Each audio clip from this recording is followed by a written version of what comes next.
Hey guys, happy Wednesday. Short weeks make me super anxious. Too much to do, too little time.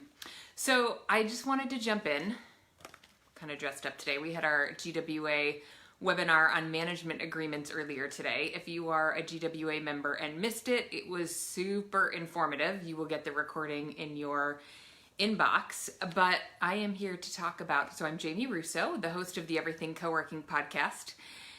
And I am here to talk about the new episode that just went live today with Jamie Orr. And she shares her updates as a space operator. She operates Cowork Tahoe in South Lake Tahoe.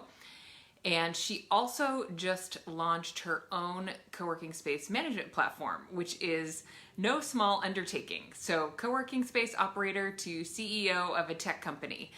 And I love this tidbit, her CTO, which is not simple to find. One of the hardest aspects of starting a tech company is finding a CTO, is a member of hers. So talk about serendipity. I love the story. But I thought I would jump in here today and not talk specifically about Jamie, but use the episode as an opportunity to talk about if you are a new operator starting a new space, how do you choose your co-working space management platform? So a couple of notes. First, just to kind of frame up the platform and how it fits into your business. Fundamentally, what it mostly does is bill your members. And then it does a bunch of other ancillary things, but some of that through connections with other technology.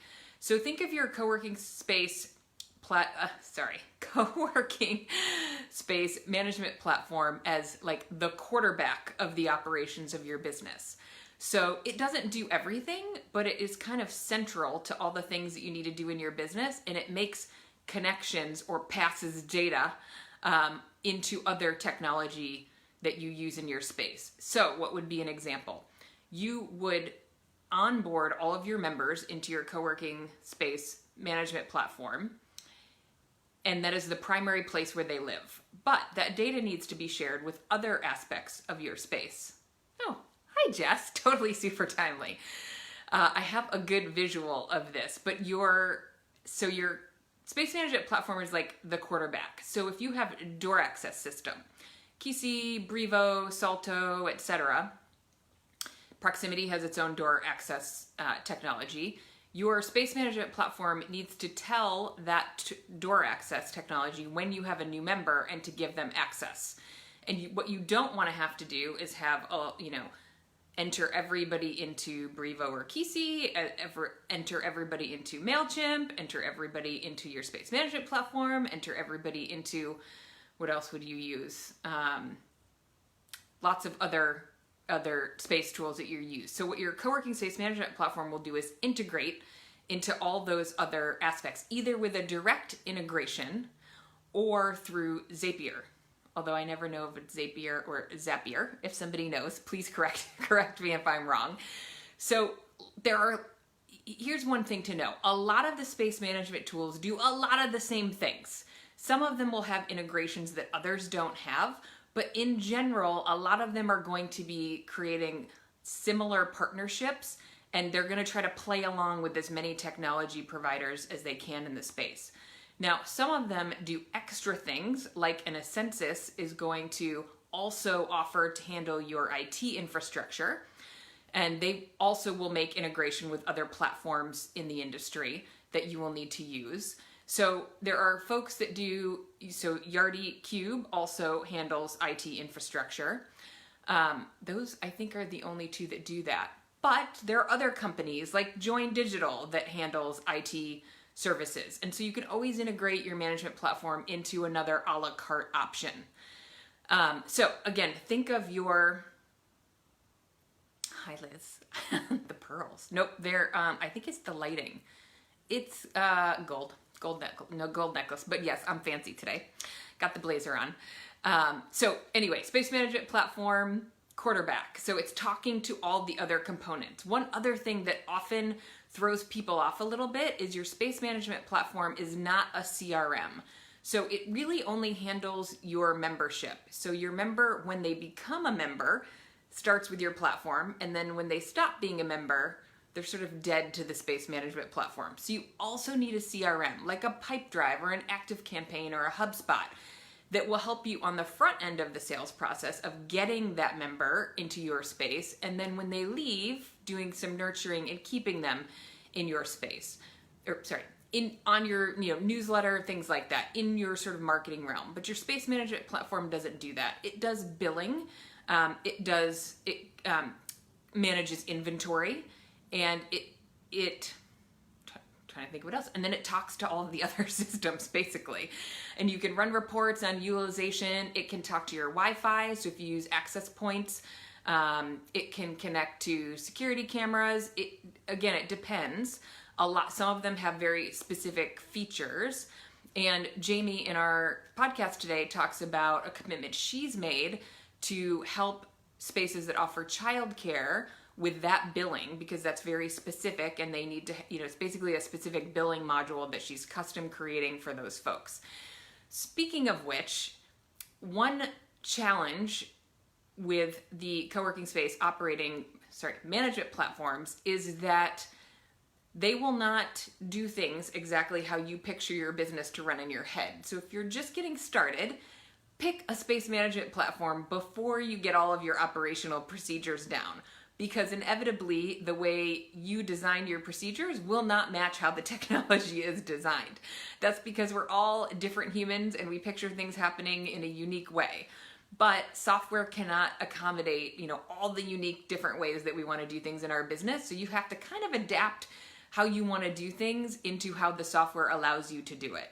Do know, hi Jamie Orr, we're just talking about you in space management platforms.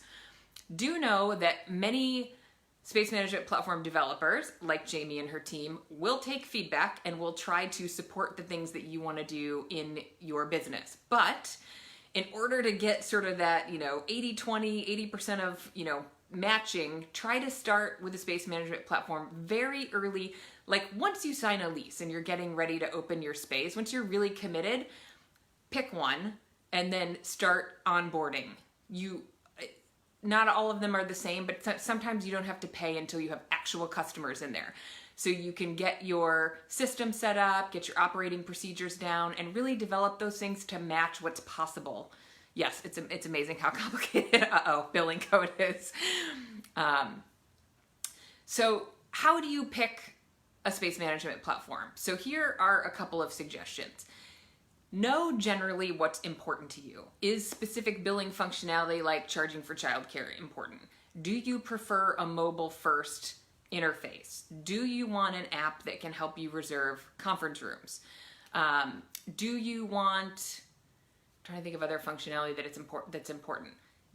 A lot of it'll be similar, but there will be kind of nuances that you're looking for. So know what's important to you, and then start looking. I'll link to it. I have a tech and tools guide that lists kind of all of the providers of space management software, so you can take a look. And then from there, I would start thinking about the other things that are important. Customer service. So you listening all live in different areas of the world. Do you want a team that's in Europe? Do you want a team that's in the US? What kind of time zone coverage do you have with the support team? Make sure that you can get the access to the team that you need. Once you're set up, things should be pretty, set it and forget it, and you shouldn't have a lot of emergencies, but that onboarding process is super critical. So you want a team that you can access depending on where you are and what levels of support folks provide. And the other thing I would say is you should like the team. So you'll spend a lot of time with them as you're onboarding. So you want to do some demos and you want to get a feel for the team, and you want to go with a software that matches what you think is important to you. And then you want to like the team because you're going to spend a lot of time with them and be able to access them depending on where you are.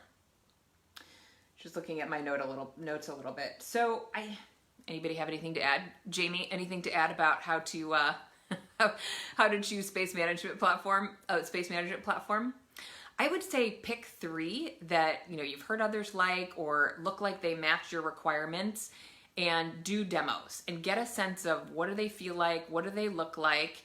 Ask lots of questions. Most of them will set up a demo account for you so you can feel it out and start getting a sense for what feels like a fit to you. Which interface do you like? What has the reporting that you think you need, et cetera, et cetera. I think that's it. Okay, and I think my phone is about to run out of battery. I've been on calls all day long. So I'm gonna jump off.